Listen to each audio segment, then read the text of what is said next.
Organizing your Google Drive files. So as you use Drive more and more, organization is key. Otherwise, you can lose files or be overwhelmed very quickly. So looking at this particular drive now, you see I've got a few folders here, and I've got some files that are sitting outside the folder. There are different views within your drive. Some used to seeing these, so you've got your folders at the top and then in alphabetical order, and then you've got your files underneath those, and those are also in alphabetical order.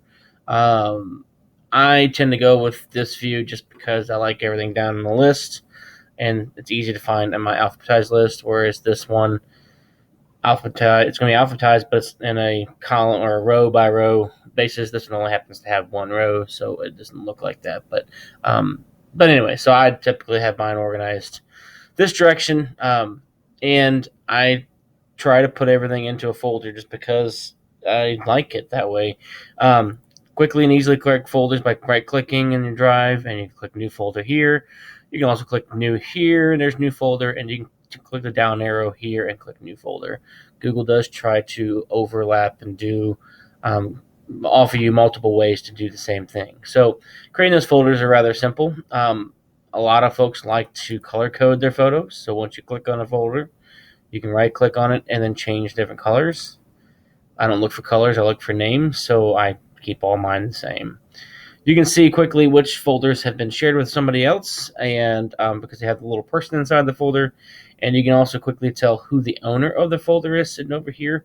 And so some are my personal Gmail account, and most of them are this particular training account. And so you can also tell who and when the last time that account has been, or that document or folder has been adjusted or changed.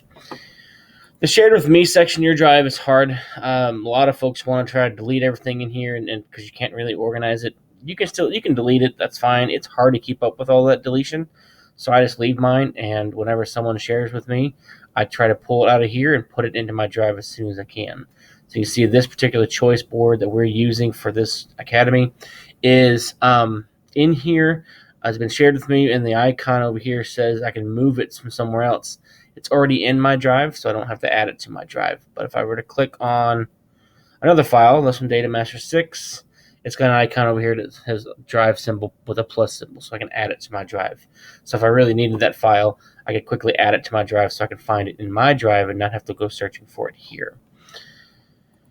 If you happen to have a file that needs to be in multiple locations, you can put it in multiple locations. So I'm going to go to this file here.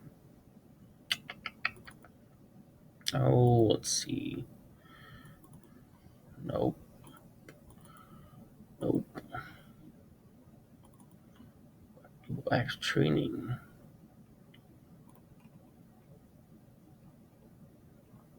Okay, well, let's say I want one of these files to be in a different location. And so as I click on the right click on it and go to move to, my little pop up comes up here. If I hit the control button on my PC, you see that this blue move here sign changes to green and says add here. So it's going to show up in multiple locations. It's going to be the same file and going to be in different locations. So you may have a file that's from one to the other. This is very handy, especially if you have a folder that's been shared with you and documents are in that folder. If you move files out of that shared folder, then other people that folder has been shared with will not be able to see those documents. They still have those documents shared with them, but they won't see them, and that can be very confusing and frustrating for those folks. So if you have your own organization system and a folder has been shared with you with docs in it and you'd rather put it somewhere else, I would use the add here feature within Drive instead of just moving it. So you click on that file, hit control, and I believe it's command on a Mac, and click on where you want it to go and click add here. That way you have it in an organization that makes sense to you, and it's also still in the folder that was originally shared with you. So those are some basic tips on how to organize your drive. Definitely recommend doing so as you start getting files that are not in folders. Start thinking about an organization scheme quickly and start putting things into file folders. You see Google Basics with my Clash Google Apps Training folder.